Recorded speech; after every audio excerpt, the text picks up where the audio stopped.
A C6 Corvette as a daily. Bro, you crazy as hell. Actually, that was my initial plan when I bought my Corvette. I wanted it to be my daily driver. I actually don't daily drive it, but I'm gonna explain why. And bro, just because I don't daily drive my Corvette, that does not mean that you can't daily drive yours. We're actually gonna have a discussion like grown adults, and we're gonna figure out what's best for you. Because I know you're a young Corvette owner, you probably can't make a decision on your own without YouTubing the answer first, but I'm not gonna judge you on that. I'm here to help. People are gonna tell you that you shouldn't daily drive a C6 Corvette, but you can't really take advice from non-car people. You just gotta get away from them, you gotta drop a gear and disappear, but have no fear, because the Corvette Dawn is here. God damn, that shit was bars. Mr. NSA, Angel by legal name, Demon by night, bro. We are here and we're gonna be asking the big questions. And we're gonna be coming up with 300 IQ answers, whether you should daily drive a Corvette or not. Bro, I look so brown with this lighting. That's crazy. I promise you I'm not this brown. Well, I am, actually. That's why they call me Mr. Cappuccino. So let's be honest, bro. Your parents and your friends don't know what they're talking about. They're gonna come up with the most unrealistic fictional scenarios to try to keep you from driving a C6. They're gonna make stuff up like, well, Jimmy, that car's too fast. It's too dangerous. What happens if you get into an accident? That sounds like a lot of BS to me. I don't know about you, but if you think about it, bro, your parents were out there having fun with no protection, and now you're here. You are the accident, bro.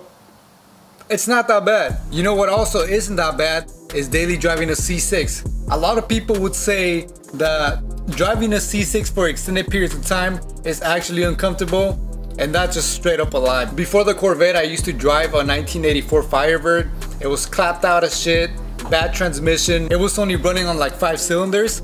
So transitioning from that into a C6, it would have been an easy transition. We can both agree on that. Easier than shoplifting at Target. Homeless people do it all day long, in California at least, and if you don't hold the door open for them while they shoplift, they can actually sue you. That's how stupid it is. But anyways, I've driven probably every single car that's out there by now, and I'm gonna tell you, there's no seat like the seats on a C6. If you're a smaller guy, narrow, you're not gonna have any issues as far as comfort on these seats. There's no AMG, no Beamer that has better seats than this thing. Without a lie, bro, these are the most comfortable sports car seats that I've sat in. And I've even gotten stuck in traffic for 6 hours in these seats, driving stick shift in the heat. And I'd do it again, no problem. I'd just be blasting the music, enjoying the ride. That was actually when I bought the car in Vegas. The ride back was on a Sunday. It was horrible, but the seats held up pretty fine. I'm telling you, your ass is not gonna hurt. And let's say you're a bigger dude, maybe you're a taller dude, and you get claustrophobic. Bro, stop being a bitch, bro. You're already tall. Life's already easy for you. All you gotta do if you get claustrophobic, just take the top off, poke your head out, get some fresh air, reset, stop being a bitch, and just keep on driving. You can change the weather, change the mood instantly like that. So we can automatically discredit that statement that the C6 is not comfortable for daily driving. Because it is. People would say that the C6 is not practical as a daily driver. They don't know you. They don't know how you get down. So this statement actually highly depends on your lifestyle. If you're somebody whose detaching skills are not properly timed and you need extra space for the baby seats, then all I gotta say is tell your baby mama to co-sign you a scat pack. But if you're a gentleman of precision, calculated strokes, and finances, then the C6 is perfect. You're probably a simple man. All you need is a coupe to get around town, you know, just do your thing. Max out the speedometer if you want to when you step on the gas. Pick up a few felonies on the way there. So this is what I think where the Corvette's the most practical. If you have a C6, people are not gonna be randomly asking you to pick them up from the airport because their fucking luggage doesn't fit here. They're not gonna be asking to borrow your Corvette so they can move a couch, bro. That's just one of the most practical uses of a Corvette. You can avoid all that bullshit. And at the end of the day, tell your bum ass friends to rent a U-Haul. So this is another argument that people would make to tell you that you shouldn't daily drive a C6 Corvette. They'll say that the C6 uses way too much gas for daily driving. I don't know, but to me personally, there's nothing better than going to the gas station twice a week. Because if you think about it, you can use that to your advantage. You're pumping gas, you go inside into the store, you grab a few snacks, a few beers, honey packs, Plan Bs, you know, all the essentials. So you actually save an extra trip to the store. That's so freaking convenient. And that one friend that's gonna say, your car uses too much gas, you're polluting the environment. Shut up, Susan. Your Tesla uses a lot of tires. You don't think those kids overseas are tired of making your tires for 5 cents a day? Those kids are exhausted. Give them a break. Some people are gonna say if you daily drive your C6, it might get totaled. And you can't argue with that it's actually true. The more it's outside, the more chances that it's gonna get wrecked. Just like your girlfriend. But that's the equivalent of saying, I'm not gonna shower because I might slip and fall.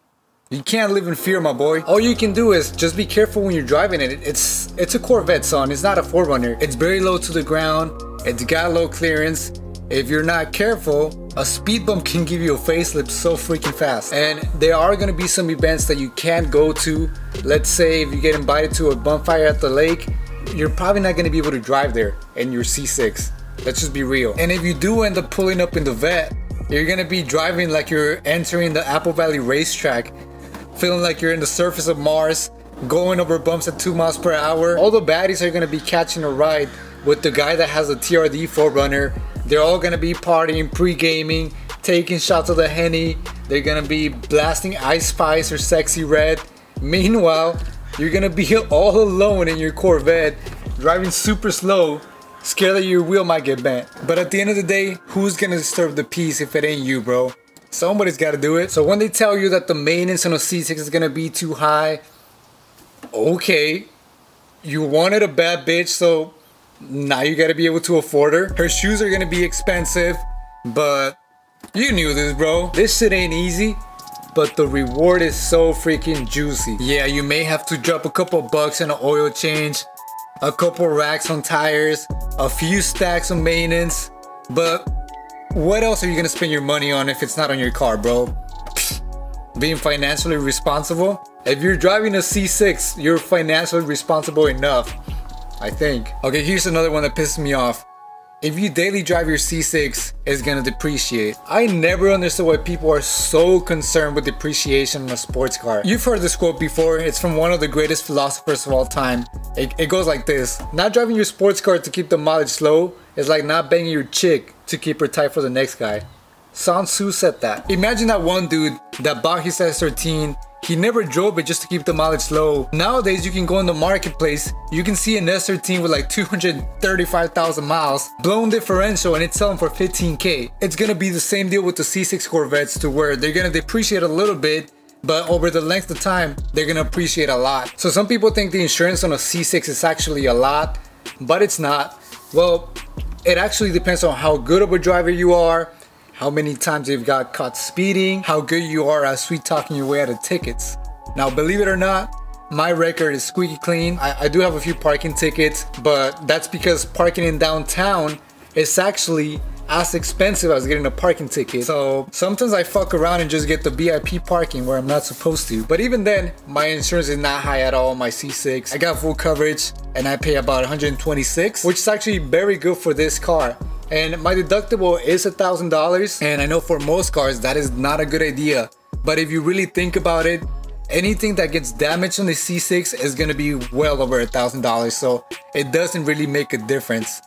If you do get into an accident and it's under $1,000, then you can afford to fix it your own. One thing I do have to say is just make sure that you do get the towing coverage with your insurance. Cops are gonna pull you over. Now I know for a fact this one is not true, because I drive around cops all the freaking time. I literally be windows down, blasting the music, my loudest exhaust will be on, and they don't even bother looking. What I think it is that they see the car and they'll just assume that naturally it's supposed to be loud. Or they can also be assuming that it's a boomer driving it, so they don't bother pulling me over. Now, I'm not saying be a dumbass and go provoke cops, because if you do that, you're a dumbass. You're asking to get pulled over and you freaking deserve it. But if you have some common sense and some awareness, you're not gonna get pulled over. It's not like driving a G35 or a 3 Series BMW, where even the slightest of exhaust noise will get you pulled over, tased, and the soap is getting dropped. Not with the C6, but keep in mind, if you do have a Camp Corvette, you got headers, it's straight pipe, your chances of flying under the radar are gonna be lower than my standards outside of a nightclub at 3 a.m. The Corvette drives too much attention for daily driving. Now, I do have to say that the Corvette does have a special ability of attracting the attention of other males. But also, this is something nobody knows about, and you might not even believe me, bro. One of these days, you're gonna be cruising in the C6, and there's gonna be this baddie with this ugly ass mayonnaise smelling dude. And while the dude is flabbergasted looking at your car, she's gonna be making the dirtiest of eye contact. She's gonna be holding eye contact like it's a freaking competition. Now, this is something a lot of people don't know, but the GS in my Corvette actually stands for Girlfriend Slayer. On those days where you don't feel like getting any attention, you can actually fly incognito by making the exhaust quiet. People are not gonna be looking at you. It's not gonna be like you're pulling up in a freaking Bugatti, bro. It's a Corvette. Relax, relax. If you pull up to a car meet where people know what they're looking at, they can appreciate the subtle mods. Everybody's gonna be complimenting your car because secretly, bro, everybody wants to have a C6 Corvette. I believe that these cars may get to the point where they might be a little bit too pricey and you're not gonna wanna buy it anymore. So right now is the freaking time. You gotta get yourself a C6, bro. Listen to me, I know what's best for you. And let's say that you do get a Corvette and then you find out that you don't wanna be daily driving it anymore, and just buy a clapped out car to drive as a daily. That's what I did. You drive the ugly ass car on the weekdays. On the weekends, you hop on the C6 and it's gonna make you feel some type of way, bro. I think we're on the same page by now. I don't think we have to debate this anymore. You should get a C6. The benefits are just so much freaking greater than whatever the downsides might be. Now, it's even better if it's not modified, because that way it's gonna feel closer to a regular car when you want it to. Get one that's not as modified, that doesn't have headers, that doesn't have a crazy cam. But if you're just wilding like that, if you're a mad lad, then I'm with you either way. I do have to say that the C7 might be a better option for daily driving, but we'll get into that discussion on the next video, bro. See you next week.